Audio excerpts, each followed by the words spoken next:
Ahí está, perfecto. Muy bien, Sí, gracias. Bueno, pues perdón, dale. Gabriel. Bueno, el asunto es bastante complejo y si no admitimos esta condición de complejidad, no podríamos avanzar mucho en la comprensión de lo que está pasando. Nada es ya como solía ser antes de estos fenómenos sobre los cuales estamos eh, inscritos como seres temblantes, como seres temblorosos. En el siglo XI, Maimónides, aterrado por, dijéramos, la aparición de los paradigmas del islamismo y del Aristóteles y del platonismo, escribió un libro que se llamó eh, eh, eh, guía de perplejos, es decir, cómo podían adaptarse los judíos sefaradíes, ante todo. Él era un judío sefaradí que salió exiliado a Marruecos y luego a Egipto, médico, gran sabio. eh, escribió ese tratado, Guía para Perplejos. Hoy necesitaríamos una guía para perplejos, eh, porque, repito, la realidad nos desborda, como dices tú, es más dramática que cualquier texto teatral. Incluso, pues yo diría que desde el punto de vista dramatúrgico, estamos viviendo en la plenitud del teatro del absurdo Ujú. y en la plenitud del teatro del terror. Artaud y Beckett, dijéramos, y Ionesco, pues serían como algunos dramaturgos que nos podrían iluminar sobre la condición del presente. Pero es que, fijémonos, hoy estamos a puertas de un acontecimiento orbital que no sabemos en qué desembocará. Es la guerra en el Medio Oriente. Eh, Aquí no sabemos dónde va a concluir esto, porque ahí hay todos los riesgos del estallido de una bomba atómica. Eh, Tengamos en cuenta que el reloj del apocalipsis, que fue creado por físicos atómicos hacia 1948, está inclinando cada vez más el minutero y el segundero hacia la medianoche del mundo. Una medianoche en la cual corremos el riesgo de perecer como especie, no de perecer la vida, porque la vida se acomoda, así sea con ratones o cucarachas, a cualquier situación, pero sí al borde de perecer la especie humana como tal. Eh, Esto sin hablar de los cambios climáticos, el del hielo de la Antártida y del Ártico, em, y sobre todo de un fenómeno que ya nos excede, es la aparición de la inteligencia artificial. Exacto, Una inteligencia, dijéramos, podría ser muy útil, pero que bien considerada desde un punto de vista ecosófico es un poco torpe. Es un poco torpe y quien ha trabajado, dijéramos, en consultas en ella lo sabe. Es decir, responde preguntas de acuerdo con el saber promedio, pero el saber promedio, pues es muy útil, evidentemente. Es una enciclopedia rapidísima, aceleradísima, completa, pero, pero evade, dijéramos, todo lo que uno pudiera considerar como sabiduría. La inteligencia artificial demandaría, si realmente quisiéramos que fuera fecunda para el momento angustioso de la humanidad, una sabiduría artificial, es decir, un compendio de toda la sabiduría que ha acumulado la especie humana en su evolución sobre la Tierra. Em, eh, pero esto, dijéramos, está muy lejos de ser lo que suministra la inteligencia artificial ahora. entre otras cosas, sí, sí, porque la realidad es demasiado compleja, es elusiva, es jabonosa, es resbalosa. Es decir, uno trata de asentarse sobre ella y corre el riesgo de tener unas zancadillas y de precipitarse a tierra y romperse la cabeza, la crisma con ella. Ya no estamos en la primera revolución industrial con los esquemas del siglo XIX, dentro de los cuales está el marxismo, está la teoría del valor de Smith, Ricardo. Eh, Esto ha sido sobrepasado en la segunda revolución electrónica por la Marshall y en la tercera por el Hayek y por la escuela austríaca y por las teorías del capital y las teorías de la economía institucional y el capital humano, capital cultural y muy diversas, dijéramos, teorías y desarrollos estocásticos y estadísticos, pero todo eso es elusivo, tan elusivo como, por ejemplo, fue el asunto aberrante del caso Epstein, dijéramos, en donde una élite salvaje, dijéramos, comete ese grave error de la pederastia y de convertir una isla en centro satánico que ni Pasolini hubiera soñado.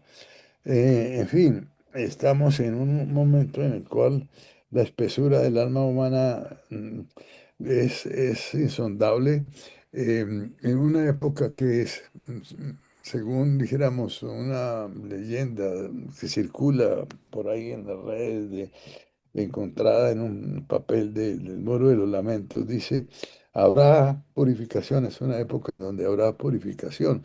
Em, pero tras ello Dios ofrecerá misericordia.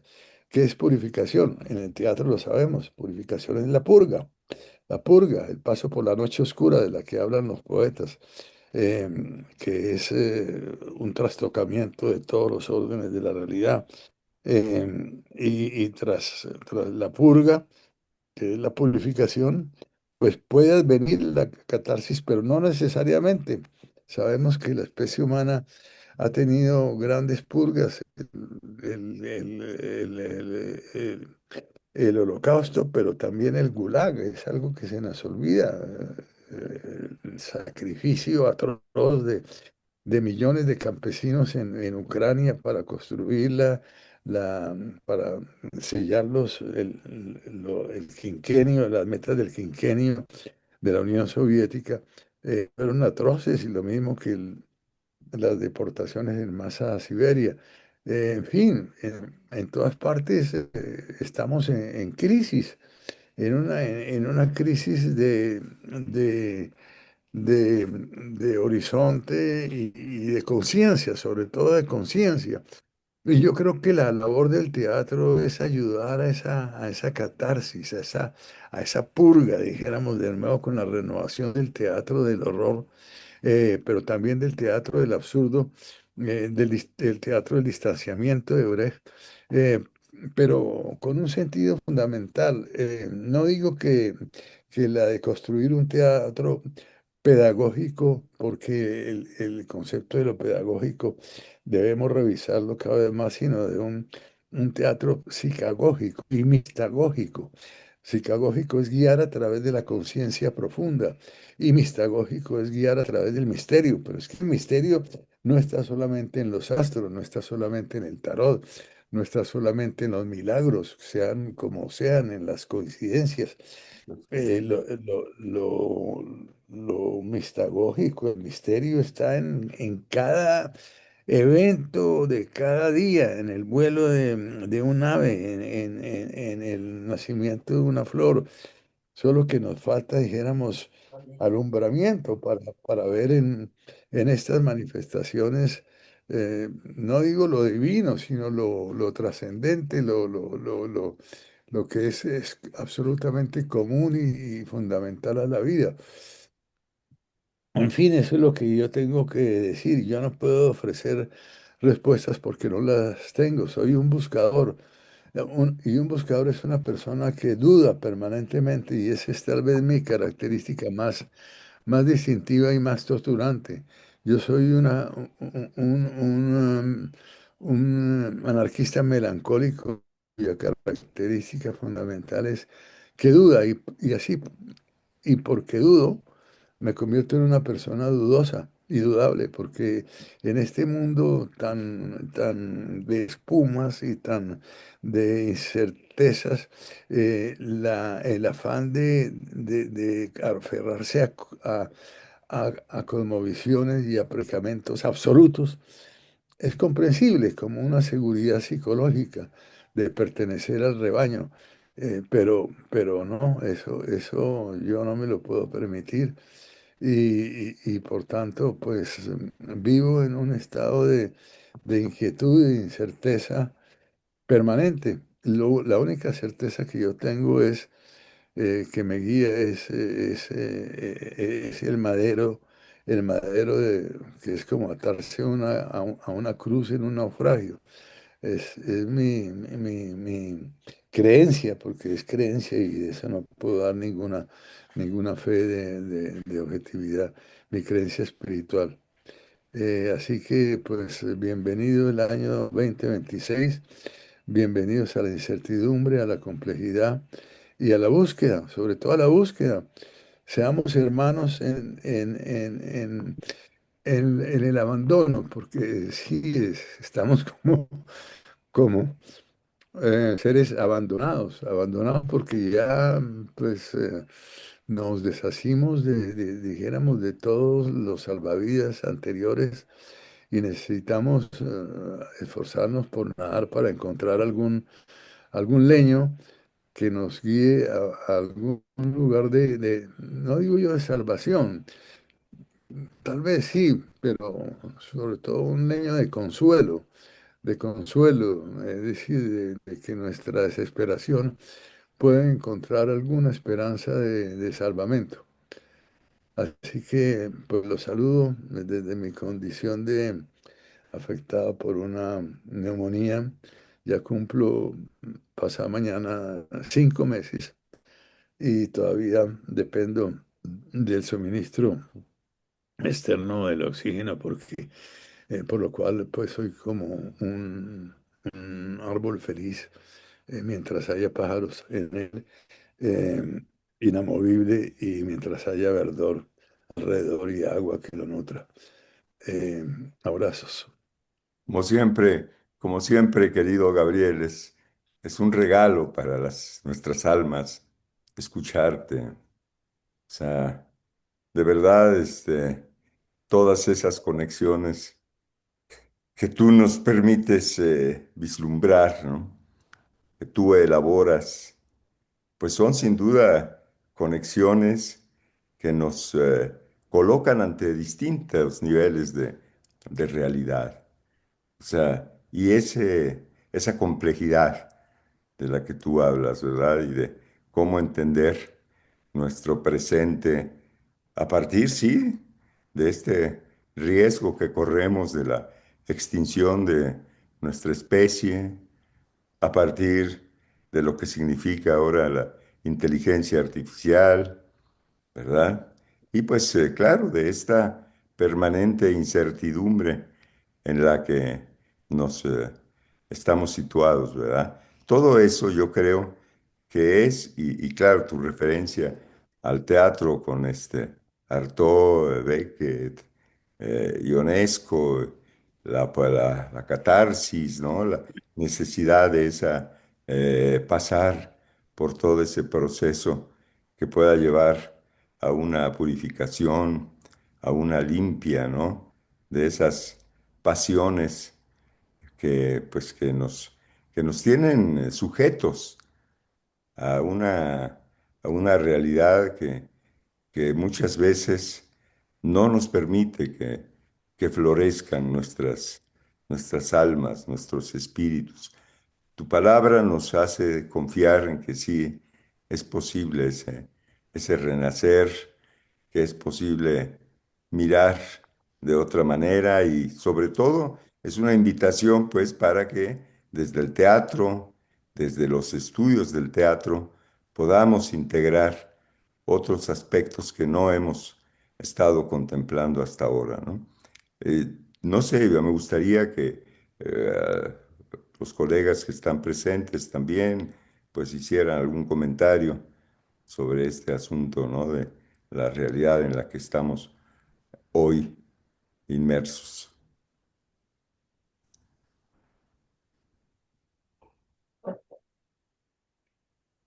Yo puedo comentar, pero puedo comentar de una obra que no vieron, pero que con esto que dijo Gabriel me hace pensar y, y bueno, pues sí dudar de lo que se está produciendo. Es una obra que hizo la Compañía Nacional de Teatro aquí en México que se llama La Cumbia del Pantano. Igual va a viajar y la van a ver seguro, ¿no? Porque es de la compañía. Pero en esa obra tiene una supuesta crítica de la realidad, ¿no? De la realidad mexicana, de cómo no se atiende el asunto de que haya agua en los lugares marginales, de cómo la burocracia detiene ese asunto. Conforme va pasando la historia, pues se organizan y terminan matando a los que se organizan y todo como que no pasó nada, ¿no? Aparentemente es una crítica, es muy simpático, digamos, cómo están hechos los personajes de los burócratas y bueno, la obra se va ligando con baile de cumbia de los sonideros. No sé si hay en otros países los sonideros, ¿no? Pero de los sonideros. Y eso al público, la verdad es que le conecta con el cuerpo y con el baile. Y parece ser, eh, pues uno se la pasa bien, ¿no? Y también ve la crítica. Es una obra muy triste, pero yo de pronto pensé cuando la vi, que me quedó un estado de desesperanza, de incertidumbre, pero no creo, y esa es la pregunta, no creo que el teatro porque aparentemente es una crítica, aparentemente quiere mirar lo que se supone que nadie mira, pero la verdad es que todos miramos esos problemas y todos miramos la burocracia y todos miramos, ¿no? Entonces, pues se hace mofa de todo eso. Al final no me quedó claro la directora, que es la misma escritora, eh, qué quiere y lo que sí puedo decir es que deja en un estado de desasosiego, de desesperanza, y también de banalidad. Unos alumnos que sí iban a las cumbias sonideras, pues criticaban mucho que no era la cumbia sonidera. A mí cuando lo vi, pues sí me gustó la cumbia sonidera, pero efectivamente no bailan, no está el fenómeno de los sonideros, ¿no? Entonces, bueno, todo esto lo pensé por lo que decías, Gabriel, y por tu pregunta, Domingo, de qué función tendría este hacer teatral, ¿no?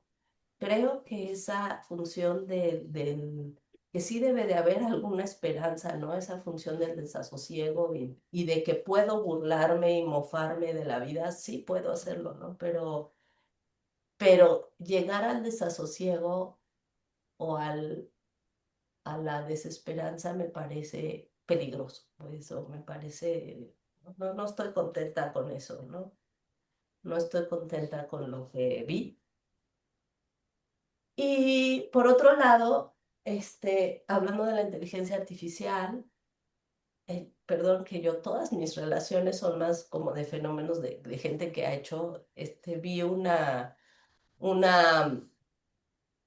una serie que se llama Panteón de anime. Pero es curioso porque es al final una reflexión sobre la inteligencia artificial y todo lo que la inteligencia artificial no tiene, ¿no? Y entonces hay una ficción ahí de que hacen una inteligencia cargada, que es el cerebro humano realmente cargado, pero sin materialidad. Y también ahí, digo, es interesante cómo se plantea esta no materialidad y que por otro lado tendríamos que pensar, ahorita estoy leyendo oye, ¿cómo se llama? A Bennett sobre las materialidades. O sea, cómo darle lugar a las materialidades, cómo es nuestra relación con las materialidades orgánicas e inorgánicas y todo lo que eso puede cambiar. Y cuando estabas leyendo a Bennett y sobre las materialidades, dije, bueno, qué bueno que lo están diciendo, pero esto no está lejos de las filosofías de los pueblos originarios, ¿no? De cómo regresar al respeto, a la relación con las materialidades, ¿no? Y me parece, en ese sentido, esta serie me pareció interesante de cómo se está privilegiando la inteligencia, incluso la inteligencia cargada sin materialidad, de una realidad virtual que sí considera todo lo otro que la inteligencia artificial no tiene, pero sin embargo quita la materialidad, o sea, todo lo que se pierde en no considerar la materialidad, ¿no? Entonces, ahora que leía a Bennett, decía, bueno, qué importante es regresar a las culturas originarias que lo tienen de sí, ¿no? Esta relación con las materialidades, con la tierra, con orgánicas y no orgánicas, con los minerales, con las piedras. Bueno, en eso estoy. Creo que sí tendríamos que empezar a reconocer y a reflexionar por esos caminos otra vez, ¿no? Ese sería mi comentario. Sí, gracias, Claudia. ¿Qué opinan? ¿O tú, Gabriel, tienes algo que decir al respecto? No, simplemente una aclaración, no, el desasosiego no es una estancia, es un método, es Mm, un método, no es para quedarse ahí, es un punto de partida para fecundar preguntas y por tanto para buscar respuestas. Pero sabiendo que la situación es tan compleja que quizás uno preferiría que si aparece una solución uno piense que podría haber otras cinco diferentes.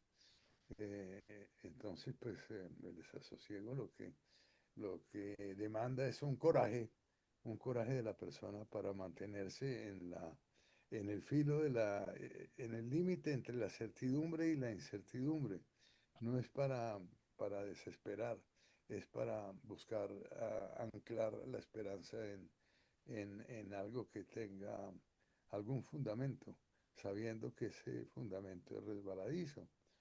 Eh, pues yo insistiré en el hecho de que hoy nada es como era antes y que estamos asistiendo en Latinoamérica, hablando de Latinoamérica, a unos cambios de una profundidad tremenda. Cualquiera esperaría que el secuestro, o como llamemos la captura de Maduro y la intervención de Estados Unidos en Venezuela suscitaría una oleada de indignación en América Latina. No ha sido así porque no estamos en el siglo XIX, no estamos en el siglo XX. La situación ha cambiado muchísimo. Lo mismo pasa con el caso de Cuba. Algo, algo hubo de éxito enorme, dijéramos, en la fundación de la Cuba revolucionaria, pero también admitámoslo, algo hubo de entropía de esa misma, de ese mismo socialismo, como hubo la entropía del socialismo en la Unión Soviética. Eh, Tanto que tuvieron que instalar un capitalismo relativamente mafioso, o en el caso de China, un capitalismo con un comando socialista por parte del partido. Pero esos aún todavía son realidades inestables. En fin, eso es lo que yo diría. Ahora, respecto a lo que dice ella de sustantivo en torno al teatro, pues comparto mucho. esa búsqueda de la materialidad de la acción dramática, eh, eh, esa búsqueda de poner el cuerpo, dijéramos, hay un amigo, Fernando Salamena, que al tratar el tema de la complejidad, retoma un concepto de Peirce, Alexander Peirce, pero que en realidad es de Pitágoras, es lo seno, la búsqueda de lo seno proteico, y seno quiere decir barro, es decir, hay que llegar hasta el barro, hacia aquello que ha sido excluido totalmente en la consideración del cuerpo, si se quiere, a la escatología absoluta, aquello que oculta todo pudor. Y eso es también parte del teatro del horror y también, en mi caso, lo ha sido de una catarsis salvaje, absolutamente inmisericordia conmigo mismo, que es la de un develamiento de mi yo más abyecto en la novela que me costó 27 años parir, Marrano Congo Anima Scripta, un desnudamiento que llega pues a las confesiones que por lo general los místicos evitan cuando hablan de la paso por la noche oscura, pero nunca dicen qué es ese paso por la noche oscura. Uno le quisiera decir a San Juan, a Edgar, a Beme, a cualquiera que nos digan qué es esa noche oscura. Lo dijo Dante, pero Dante lo traspasó al infierno de otros, pero no mostró su propio infierno personal, aunque en las primeras líneas, estrofas de la Divina Comedia lo enuncia cuando dice que andaba en una selva oscura eh, y que estaba atrapado por la lujuria y por otros demonios.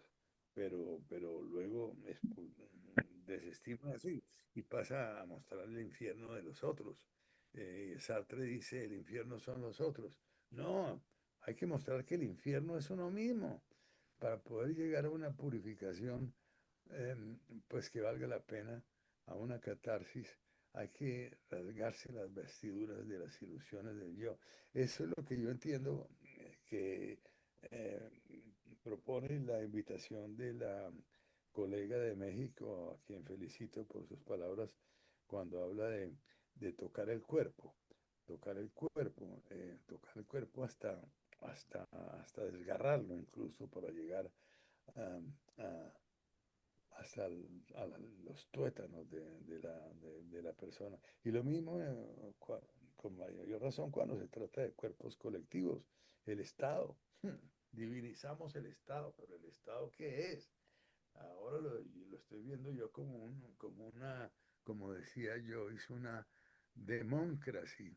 Él hablaba en Finnegan's Wake de dos palabras, la taradiction, que se traduce como la tara del pasado, las taras del pasado, la tradición como taras del pasado, que se cambia por la democracy, es decir, la locura de los demonios. Y en eso estamos, por ejemplo, en Colombia, ¿cuántas personas están prometiendo y prometiendo lo divino y lo humano en un bazar de promesería, un bazar peor que los del Medio Oriente, ofreciendo, dijéramos, medicinas de salvación, de unas de derecha, otras de izquierda, de aquí, de allá, pero en donde uno, si mira con lupa, lo que ve es fundamentalmente el narcisismo y el egoísmo en la formulación de esos deseos de que se dice que voy a servir al pueblo, pero no, es el pueblo al servicio del ego, del narcisismo de los políticos. Es algo la, la democracia es una de las cosas que está en mora de ser repensada seriamente para salir de esos cuernos perversos del neoindividualismo cerrero a- al neopopulismo más vasto con B larga y más revulsivo, más plebeyo. En fin, poco para ver ahí, poco para ver. Hay que reinventar conceptos como el Estado, la democracia, el pueblo, eh, eh, socialismo, capitalismo, neoliberalismo, todos esos conceptos hay que tomarlos como falsas monedas, que hay que someterlas a un crisol para ver qué valor tienen hoy en día. Eso es lo que Gracias, puedo decir. Gabriel. Aprovecho para darle la bienvenida a Paulina. Hola, Paulina. Paulina Lara, que es estudiante en la maestría de Artes Escénicas de la Universidad de Veracruzana y que está haciendo un trabajo muy interesante. Justamente ya nos platicará sobre pues, el caminar en la ciudad. Ya nos platicarás en su momento. Bueno, ¿alguien más que quiera comentar? No sé, Magalis. Sí, sí. Bueno, saludo a todos. Y como venezolana, como andina y caraqueña, quiero hablar sobre lo que sucedió con el secuestro del presidente Nicolás Maduro. Quiero decir desde mi corazón, ¿verdad? Que podemos ver un mundo sin esperanza, un mundo cruel, un mundo del horror, como nos levantamos hoy con la noticia que está sucediendo en el Medio Oriente. Pero podemos también sacar de eso tan duro, esa noche inolvidable del 3 de enero, tantas veces anunciada, tan bien planificada desde el expresidente Obama, cumpliendo con todo lo que estaba planificado, puedo sacar algo positivo. Puedo sacar que por primera vez en los años en los que tengo conciencia de lo que ha sucedido en estos por lo menos 25 años en Venezuela, la violencia es exógena. La violencia nos cayó del cielo, que suena muy triste, ¿no? Porque el cielo es lo más bello, donde los poetas se han inspirado, ¿no?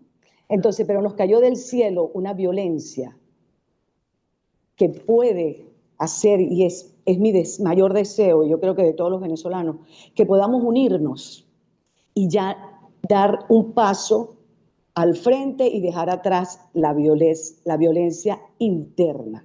Por supuesto, una violencia influenciada por toda esa maquinaria de comunicación, de demonización de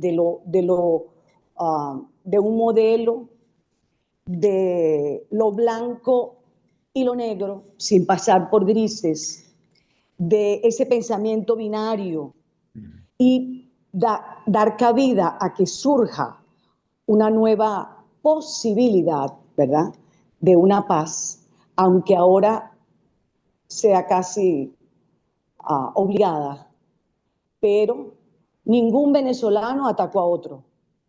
Aquí en elecciones sencillas de alcaldía, de consejos comunales, violencia, violencia de todo tipo, faltar a leyes de romper la papeleta y también violencia de hacer caso omiso a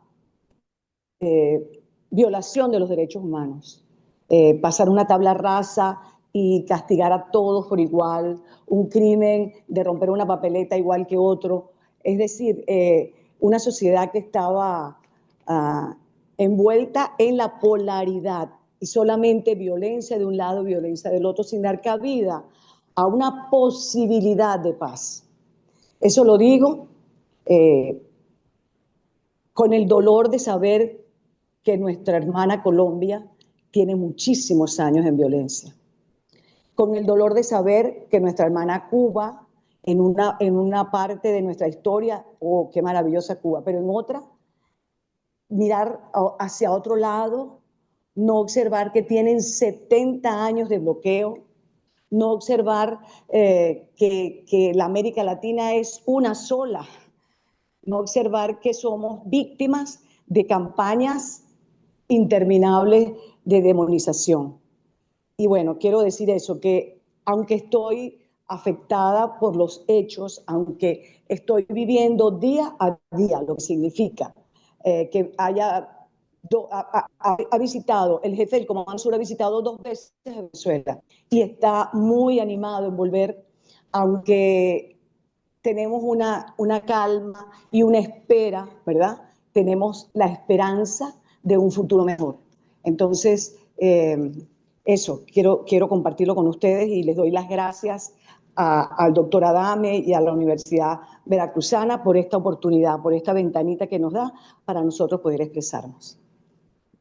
No, no, al contrario, pues es un espacio que estamos haciendo entre todos. Sí. Gregorio,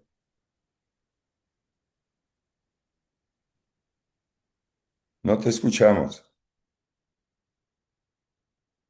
Tienes el micrófono apagado. Ya. Ahora creo que ya se acomodó. Bueno, muy buenos días desde aquí de Caracas, desde esta tierra bombardeada, desde una sensación de, de romper parámetros de la comprensión de una realidad para llegar a, a una incertidumbre, como lo decíamos acá, ya desde nuestro teatro que estaban haciendo mis jóvenes estudiantes de dramaturgia, me hablaban de un teatro apocalíptico, de un teatro de refugiados, de un teatro de la gente, de desplazados. Evidentemente, mis obras para niños hablan de ese toque.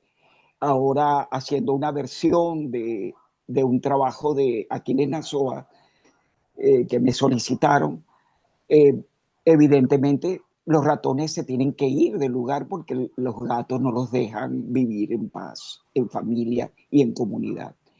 Y buscan sus alternativas hasta que, bueno, a raíz de lo primigenio, que son las abuelas, logran construir a la tierra de yo no sé ese espacio para vivir. Y hay soluciones mágicas y hay soluciones, vamos a esperar a ver cómo lo veremos en escena. Sin embargo, mi preocupación de letargo como dramaturgo, todos los días me quiero levantar a escribir desde la rechera, desde el dolor, desde la rabia, desde sentirse violado, como me puedo sentir, que pasó desde a las 2 de la mañana de ese amanecer del 3 de enero. Cuando vimos, yo no comprendía si era que eran truenos, que iba a llover, o la mirada de mi perro y mi gato como preguntándome qué pasa, y yo sin tener respuesta, que estábamos mirando la televisión, una serie, y, y mi respuesta es ver la ventana vibrar del cuarto. Esa ventana que al abrirla me encuentro con la cara de la vecina del piso de abajo que me dice, llegaron los gringos y nos invadieron. Yo le digo, como sabes tú, mi esposo está en Fuerte Tiuna, el lugar militar y urbanístico. Y, y la cosa está candela, evidentemente. Los amigos, el teléfono se volvió vital para catalizar toda esa angustia. Lo que se hacía, el cataclismo que estaba viviendo cada quien, se fue fortaleciendo eh, con las fotos, con lo que veíamos. Realmente, ¿cómo uno va a dormir después de esa sensación, desde ese trabajo que empezó a las 2 de la mañana de ese día? Y cuál es la posición de la persona sensible que va a dejar un testimonio, porque así me siento que tengo que dejar un testimonio de la realidad que estoy viviendo, de esta contemporaneidad, porque ese es el trabajo del dramaturgo, buscar qué lazos, qué asideros, dónde, como lo decía el maestro ahorita, desde ese teatro del absurdo, desde ese teatro de la crueldad que estábamos viviendo, cómo lograr una visión donde me paro para poder describir. ¿Ah? La misma pregunta que le hacía a mis alumnos. Si estamos en la jaula, vemos a los niños metidos en las aulas norteamericanas donde metieron a los niños, ¿dónde me voy a colocar yo para escribir ese espacio? ¿Desde afuera, desde el militar, o desde la cara del niño que no comprende lo que está pasando y lo transforma en otra realidad que busca la magia, que busca la diversidad de visiones de su poquita experiencia de vida que tiene o de mundo que tiene ese niño? ¿Desde dónde escribir? A mí me pasa como dramaturgo. Ya siento que mis trabajos que empecé sobre las amadas de Páez, sobre la niña Down que está buscando su vestido de novia, que lo estoy haciendo, ya no tienen sentido en esta nueva realidad. ¿Dónde apoyar eso?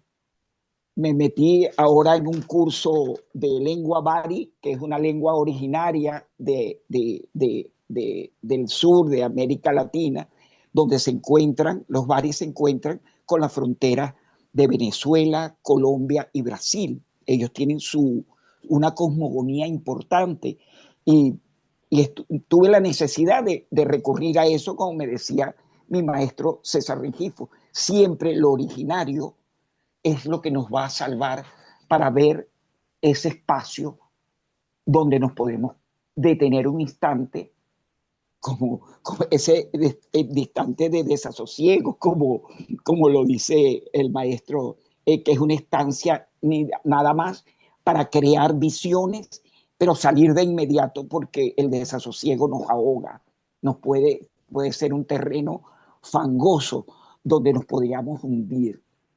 Entonces, desde todas esas búsquedas que yo me hago, desde esa pregunta, ya estoy accionando. Vamos a intentar hacer un trabajo con niños que les gusta escribir, para ver qué realidad, cómo ellos ven la realidad, porque tenemos que movernos, salir de ese desasosiego, buscar a dónde van a ver. El día 3 de febrero, al mes del rapto de nuestro presidente y la primera dama, la primera combatiente, nos movilizamos los teatreros de Caracas y logramos repetir esa movilización en todo el país. Nos movimos y tomamos espacios para que el teatro ahora nos toca a nosotros hablar. Y a mí me tocó la plaza, logramos hacer una producción con mis amigos de teatro de calle, de toda la vida, de que veníamos del teatro para obreros, el teatro de la calle, de las parroquias. Y ¿qué son las raíces? Mis raíces como teatrero, el teatro de la escuela que empezamos a hacer, desde donde yo salgo. Y nos vinimos a la plaza con una programación bien bonita, los narradores orales y la broma. Pocos niños pudieron asistir porque las clases están, los horarios están cambiados, pues como todo, como adaptándonos a una nueva realidad posible. Y mis compañeros de calle hicieron una parodia hermosísima de Tron vestido de Napoleón y Hitler jugando con el mundo y la Sayona entregándole el premio Nobel de la Paz al Tron. dentro de un juego bien teatral, con una música adecuada, un espacio. Dos de mis niños invitados, yo sé que uno vive en un hogar totalmente opositor y hay un niño que vive en un hogar totalmente chavista, pro gobierno. A la hora de irnos, cuando concluyó todo, le pregunto a él específicamente, al niño, le digo, ¿qué te pareció? Porque él siempre va a mis espectáculos. Me dijo, bueno, es un niño, tiene 9 años. Me dijo, lo que vi, la primera parte de lo que presentaron me gustó. Yo le digo, ¿qué te gustó? Me dice, los cuentos, que yo haya participado en un caballo de madera que me prestaste, que contaste esa historia de los niños que los dividió un río y se volvieron amigos luego, la señora que cantó, el señor que hizo eso. Pero y yo le digo, ¿y entonces que no te gustó algo? Y me dijo, sí, el final. No me gustó que se metieran con Trump. Yo le digo, ¿y tú quieres a Trump? ¿A Trump? Y él me dice, sí. Y yo le digo, ¿por qué? Él me dice, porque nos liberó del chavismo. Palabras crueles que me hicieron reflexionar. Nos liberó del chavismo. Eso, eso lo repite él como consecuencia de su ámbito familiar. Pero ¿cuántos niños ahora dicen eso? La opinión de la calle, la gente que lo deja expreso allí, es una gran preocupación para mí, que ellos dicen que ya ahora se está acomodando todo. Sin embargo, estamos todavía en ese espacio del desasosiego sacando preguntas. Y, y bueno, mi estado siempre y mi pregunta siempre para seguir escribiendo, para seguir viviendo, para seguir trabajando. Estoy nadando en aguas profundas.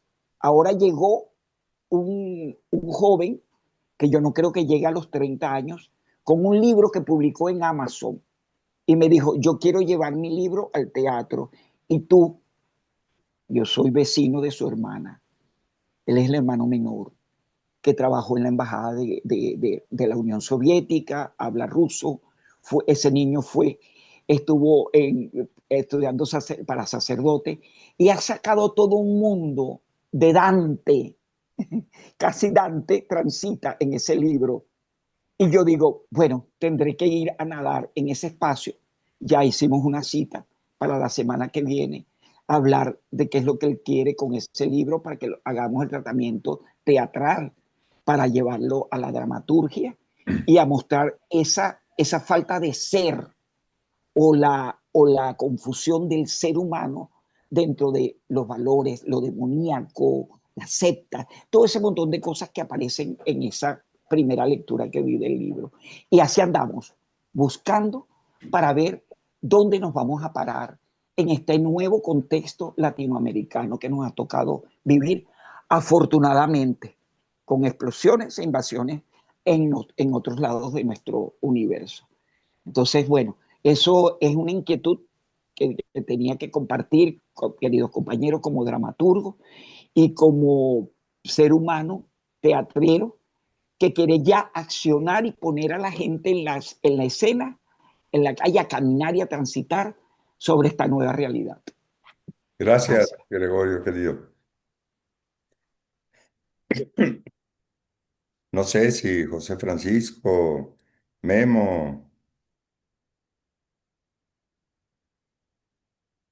Bueno, gracias, maestro. No, yo me voy por la línea de Magalis, en realidad. Yo creo que nos queda la esperanza y el deseo de hacer un país mejor, porque verdaderamente aquí las cosas no están bien, maestro.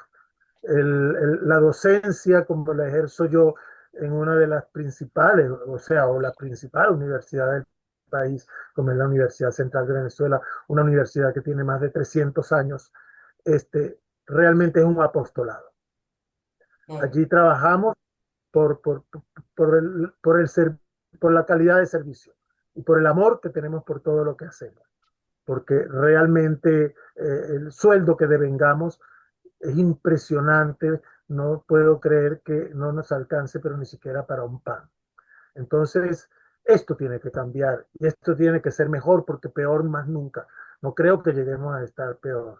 Entonces, yo me voy por la línea de Magali, de que, o sea, con la esperanza de que tengamos pronto una realidad mejor. Y estoy seguro que va a ser así. Bueno, lo del maestro Restrepo, verdaderamente un análisis de la realidad bastante duro, pero que tampoco está muy lejos de lo que nos está pasando a nivel mundial. Luego, esa preocupación por la inteligencia artificial, a mí me preocupa más la inteligencia humana, porque es la inteligencia humana la que alimenta a esta inteligencia artificial. Entonces, esa es la que realmente nos debe preocupar y es la que está pues en tela de juicio. Pero sí, me uno a ustedes en esa preocupación y bueno, ojalá que trabajemos todos por un mundo mejor. Muchas gracias. Gracias, gracias, José Francisco. Memo, ¿tú quieres comentar algo?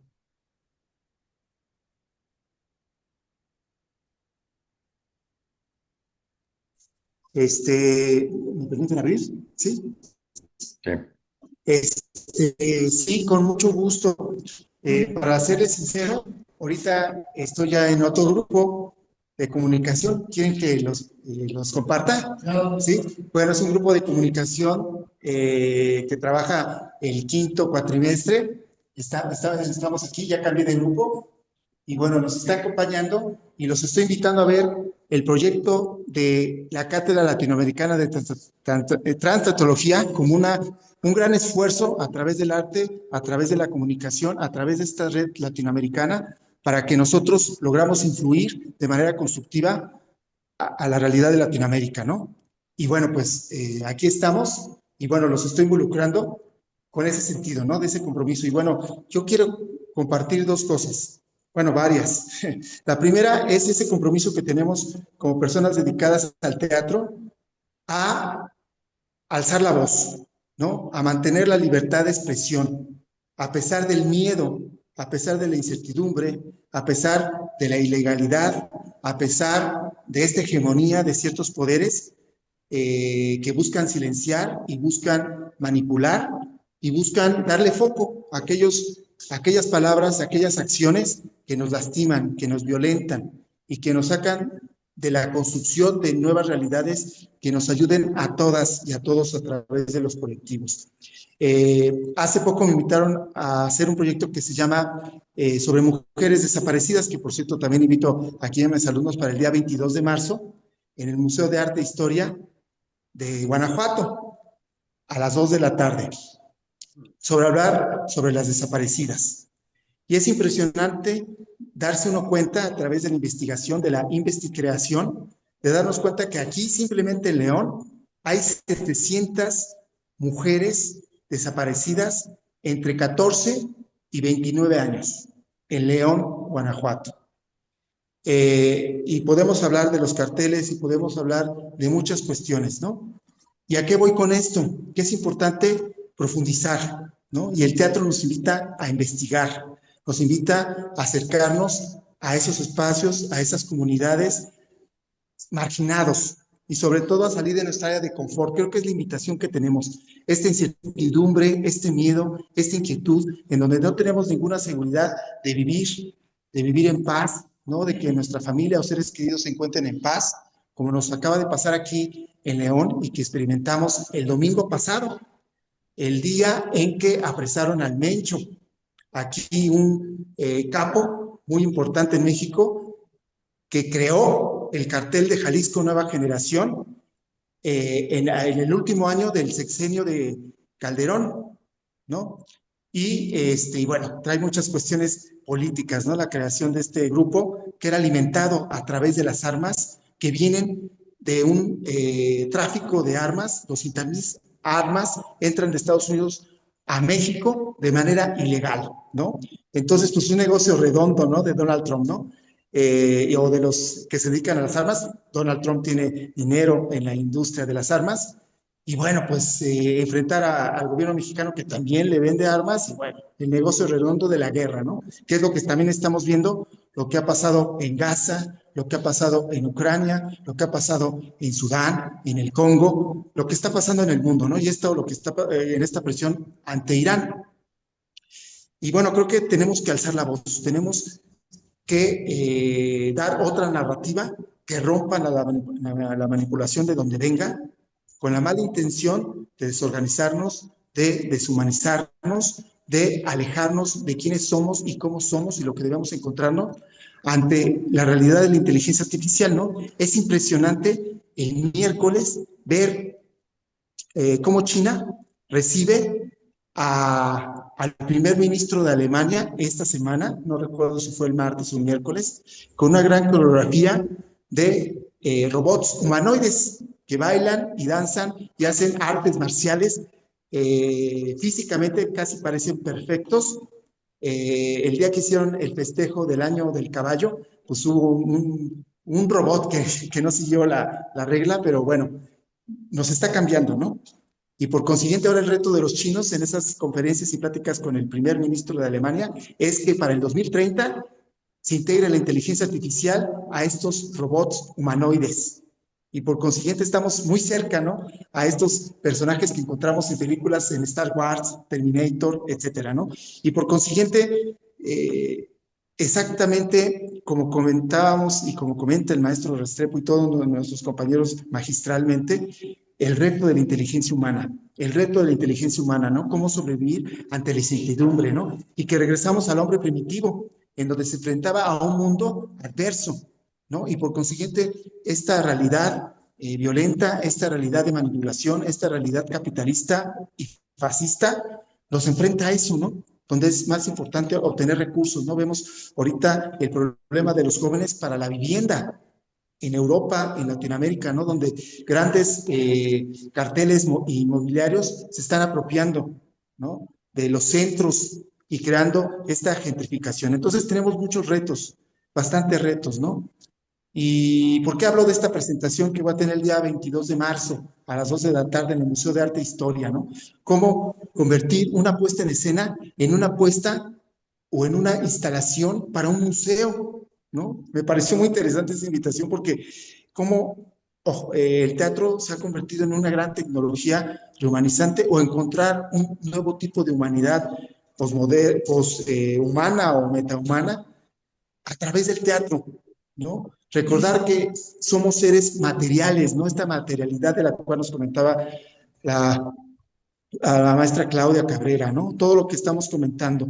Es muy importante luchar contra esta violencia en la cual busca anular la humanidad, anular el contacto, anular quiénes somos. Esta materialidad tan importante de la presencia, carne y hueso, vernos y escucharnos. Y bueno, la ventaja es que podemos conectarnos ahorita con Latinoamérica, ¿no? A Colombia, a Venezuela, México, etcétera, ¿no? Este es un esfuerzo que nos da la tecnología y que lo podemos aprovechar de manera constructiva. Entonces, tenemos una gran lucha. Y hablando de la desesperanza, para mí es una esperanza tener una función.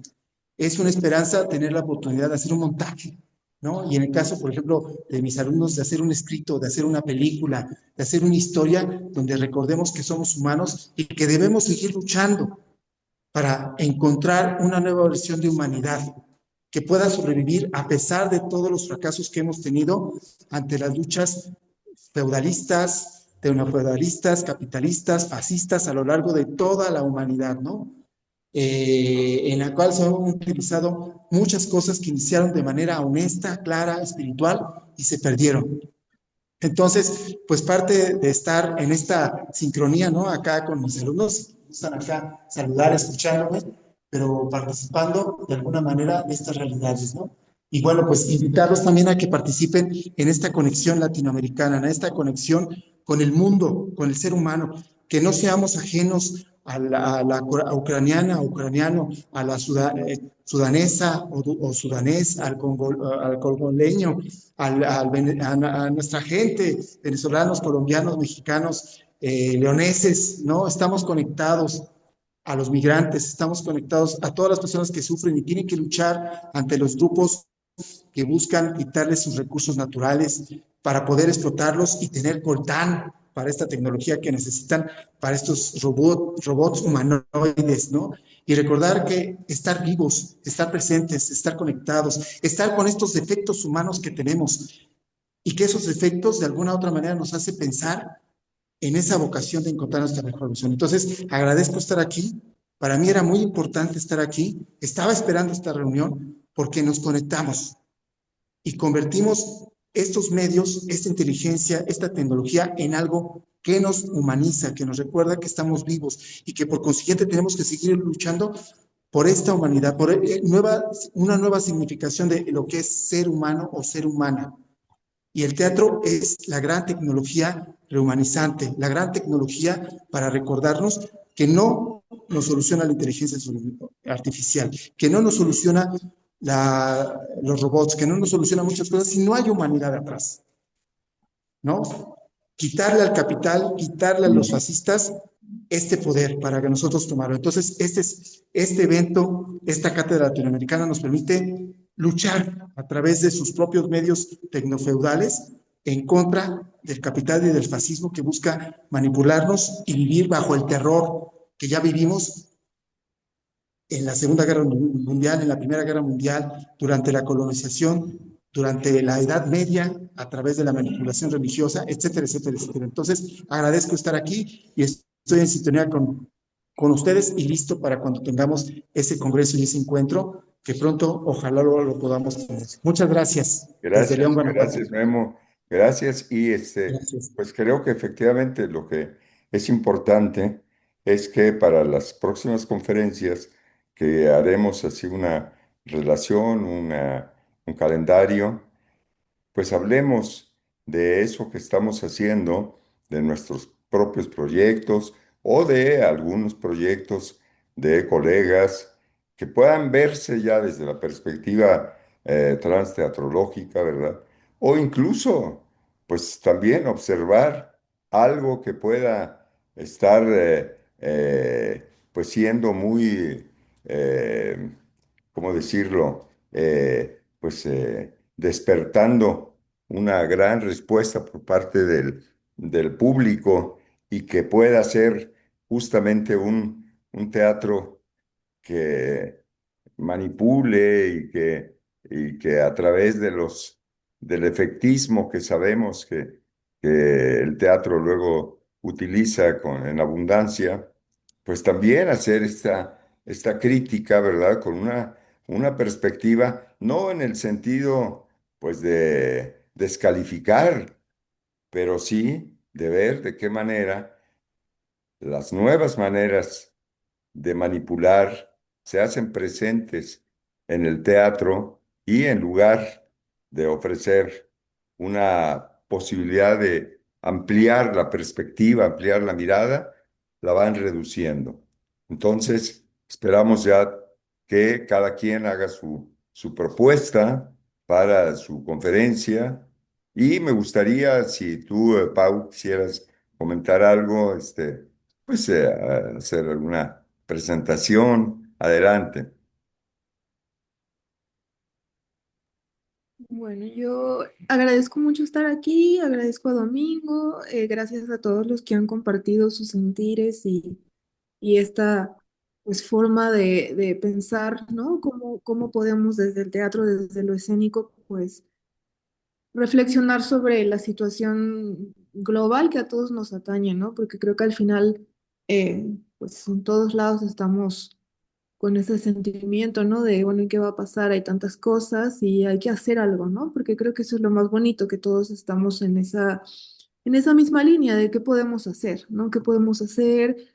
¿A quién podemos, pues no llevarle a lo mejor una una esperanza de algo, ¿no? Pero creo que también una posibilidad, ¿no? Y bueno, a mí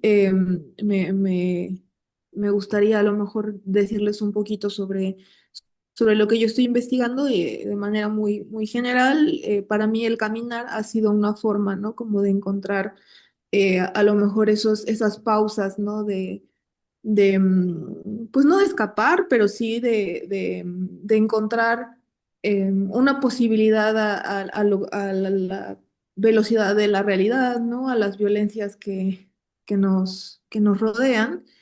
Y pues bueno, he estado observando como otros artistas, ¿no? En lo performático, en la performance, en obras, tienen la práctica del caminar, ¿no? Ahí como este detonador de reflexiones, de habitar espacios, ¿no? Y creo que el caminar también se puede pensar como, pues como esa forma de volver a ser propio el espacio público, ¿no? La ciudad, tantas protestas que hemos visto en México, en Latinoamérica en general, que vienen desde esa simple acción de caminar y de tomar las calles, ¿no? Entonces, pues ya les contaré un poquito más de esto y de nuevo gracias por haber compartido pues su visión, su sentir sobre el mundo en este momento, ¿no?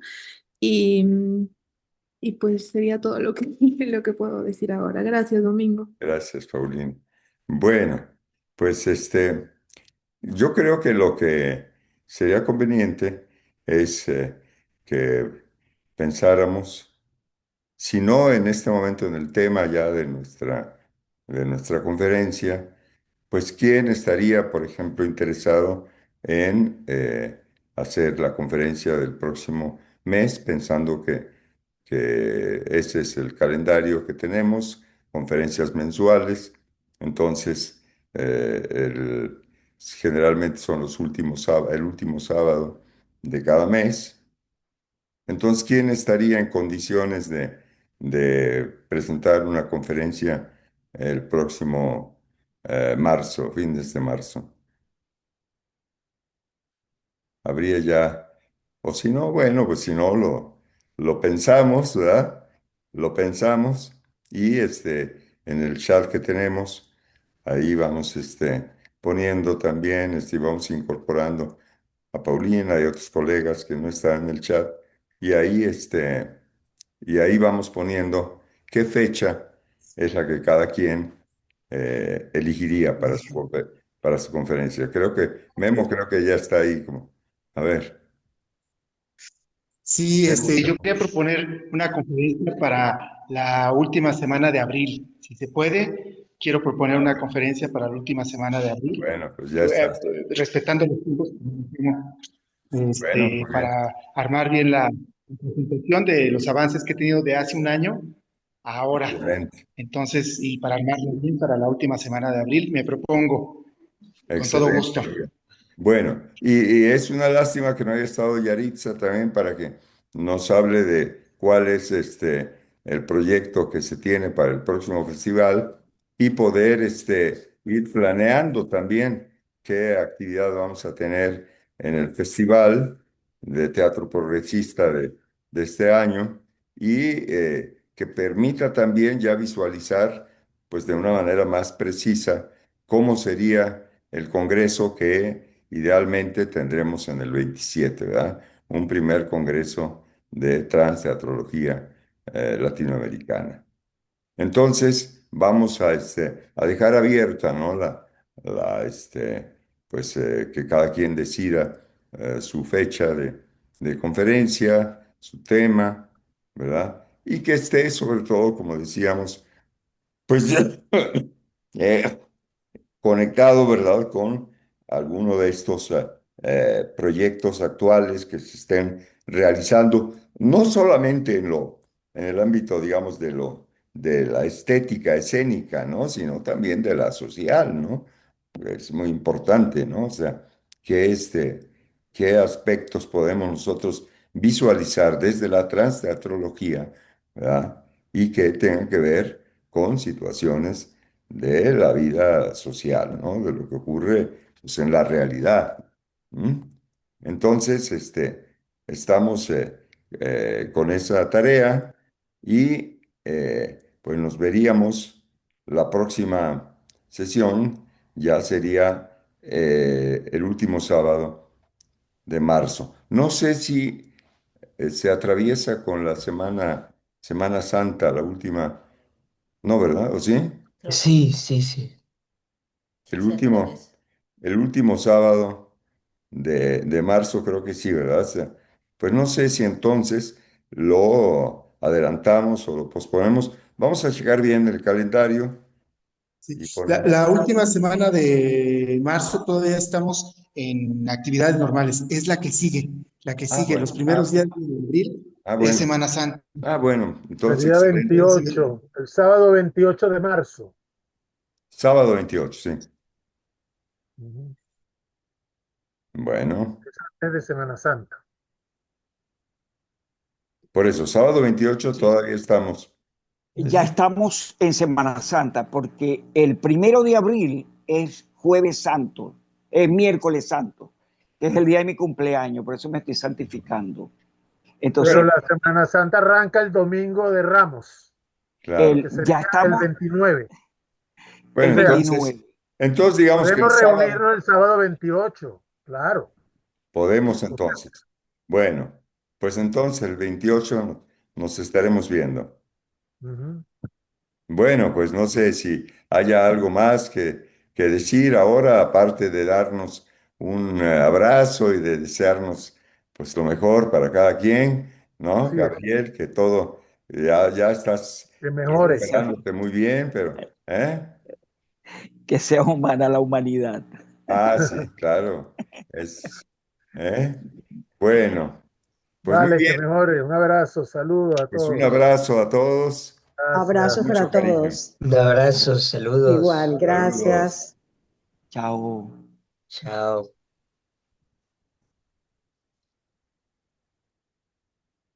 Sea feliz.